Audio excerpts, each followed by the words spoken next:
Time You're on it too. All right. Magazine managing editor Rick Stengel, who's here to debut the 2008 Time Person of the Year cover. Take it away, Rick. The Time Person Am I going of to the be Year shocked? for 2008 Shock is me. President-elect Barack Obama. I'm not shocked. Shocking you by the fact that we did the main fastball over the plate thing. I mean, look. You had no choice, did you? I mean, did you have a choice this year? There's very little choice. I mean, look, what we looked at was, is there an alternative to Barack Obama? Do you give it to the American voter for selecting Barack Obama? Do you give it to somebody who represents the economy for creating and tipping the scales in Obama's favor? But in so many ways, the whole idea of Person of the Year was invented for Barack Obama, for someone like this who is a transformational figure, who has reinvented politics in America, and who becomes president at an immensely critical time in American history.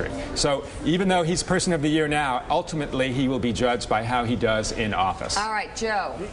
Yeah, you know, Rick, the thing I love about Time Magazine and their Person of the Year is the founder of Time Magazine explain his philosophy on history. History is driven by what? Well, I think, in fact, we talked about this in the interview. We talked to him last week in Chicago.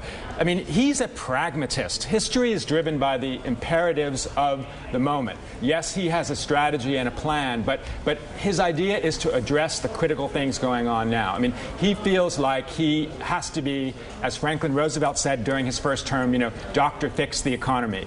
And he's focusing on that like a laser, and that is his #1 issue. But then he did, in our interview, he kind of laid out all of the things that are bothering him, or as he put it, that keep him up at night. I mean, he talked about Afghanistan, he talked about Iraq, he talked about nuclear proliferation, he talked about education. I mean, he has the worst inbox of any president in our lifetime. Yeah.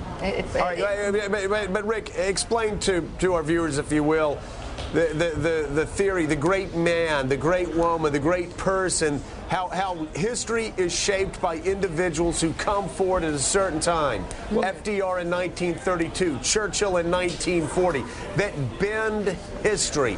And that is why Barack Obama was made for this type of award, right? Well, exactly. I mean, Henry Luce, as you know, Joe, was a great believer in the great man theory of history, the idea that individuals shape our destiny, that they come along during specific times and then actually shape history. And so, I mean, Barack Obama, it's always a combination of the two things, but, I mean, he does fit that model of somebody who has come along, who has basically reset the table, who's changed the paradigm of American politics, and now he has to actually live up to it. Dylan. The cover, by the way, I don't know if you see it, it's this, we had Shepard Fairey, who did that quintessential image of Barack Obama during the early days of the campaign, created a new image, updated, of a president-elect Obama. It's a really iconic image.